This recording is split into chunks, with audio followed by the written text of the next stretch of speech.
I was diagnosed with dyslexia as a young child when I was 6 years old. Fortunately, I had a mother who was a teacher for children with learning disabilities. As I was going through and having struggles, she was also seeing those same struggles in her class population.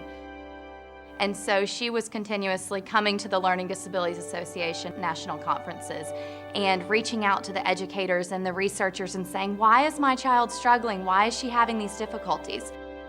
I really thank LDA today for that, for the fact that I don't struggle like I should have.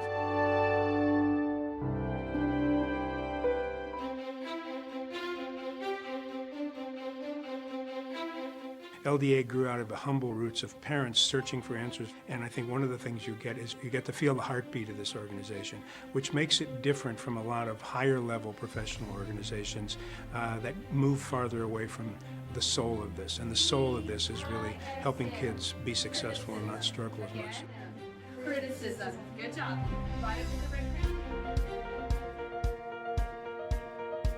When you think about joining LDA, I think there's something for everybody here.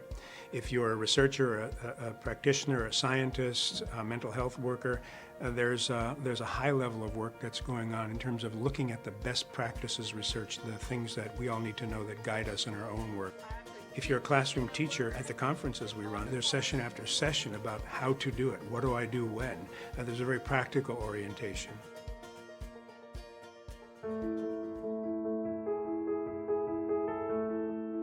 Basically, we try to promote understanding of learning disabilities. We seek to advocate on behalf of individuals with learning disabilities. And one of our newer missions really has to do with understanding the causes of learning disabilities with the hope of reducing the incidence in future generations. It's about information, but it's also about support. You know that you're not the only person that's doing this. You're not the only one raising a child who's experiencing these kinds of problems. That's what's something unique about LDA is it's not all just educators, not just professionals, some parents, but it's people from all different fields who have a similar interest in the field of learning disability. So I think that's the real power there that I've seen is that diversity and people involved. We couldn't do everything we do without the volunteers that we have who put the time in, but also the funding, the donations, the grants, which help us enormously in doing all the work that we're doing.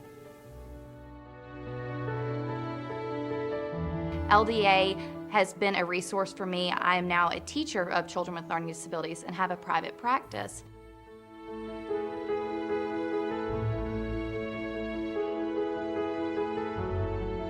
To join LDA is a gift to yourself. It's also a gift to the children you serve if you're a professional. That's the way I see it.